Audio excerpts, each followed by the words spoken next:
Why does every single American city look the exact same? The same Jenny's ice cream, crumble cookies, Vuori, and always the depressing yet super expensive apartment complexes, glass-fronted office buildings, and blob public sculptures. The replacing of regionality and local culture with a mass culture spurred by globalization, mass migration, increased travel, and the end of the family, and the dominance of social media has killed true culture and has led to a steep decline in beauty. Looking back at the past, which has so much beauty compared to our time, one of the most important conditions leading to that incredible beauty was the local culture from which it sprang. But now, as our world becomes increasingly interconnected, rootless, and less identified with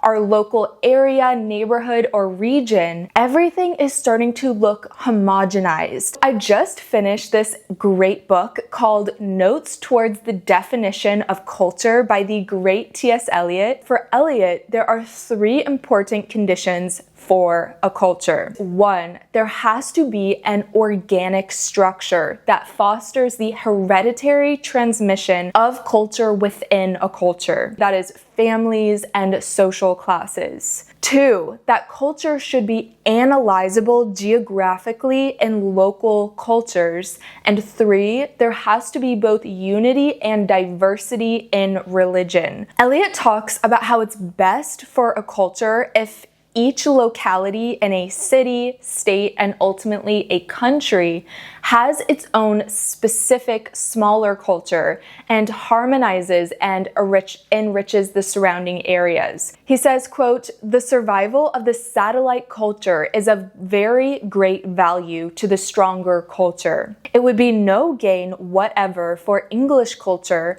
for the Welsh, Scots, and Irish to become indistinguishable from Englishmen. What would happen, of course, is that we should all become indistinguishable, featureless Britons at a lower level of culture than that of any of the separate regions." So this coexistence and even friction created between this constellation of cultures, as he describes it, is what births creativity and progress. If that's true, then it makes so much sense as to why in 2025 we appear to have no culture at all.